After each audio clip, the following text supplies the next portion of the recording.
What is up, guys? Tony here, and today we're going to be doing a quick review of the Razer Lycosa Mirror Edition gaming keyboard.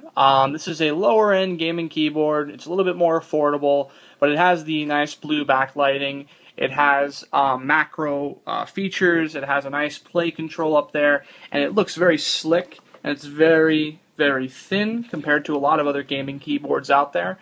It's a very nice, stylish keyboard. It looks really cool on your desk, especially when you have another Razer product, or any sort of mouse that lights up blue, or if it matches your rig, of course, like it does for me. But it's a really great keyboard in terms of functionality too. So I'm going to go ahead and go through some of the features, tell you what I think about them, and give you the down low. First off, these are laptop style keys. They don't have much feedback.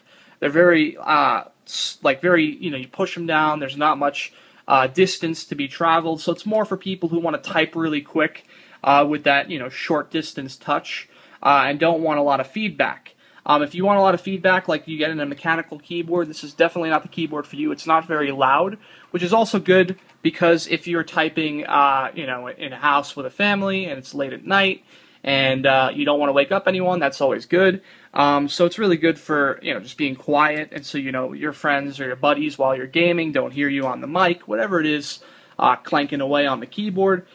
That's kind of a benefit, but otherwise it is not a mechanical keyboard, which is a downside to a lot of people. So that's kind of one of the negatives that you get with this keyboard. Going on, the other thing about this keyboard that could be considered a negative or a positive is the glossy finish. Everything on here is reflective and glossy and plastic.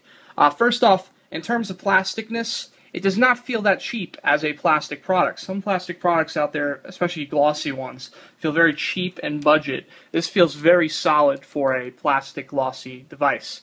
But in all reality, the glossy finish does get a little smudged. I have noticed a lot of smudging. I did have to wipe it up a little bit, and it does collect dust, but it takes time to collect dust. Definitely doesn't happen within minutes.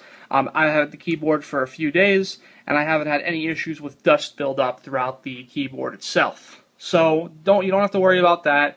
The dust itself isn't really that big of an issue, but it does get a little smudged, and honestly it's not that noticeable, and it does come with a cleaning cloth, so you can use that to wipe it up, or you can use any other cleaning cloth you have in your house.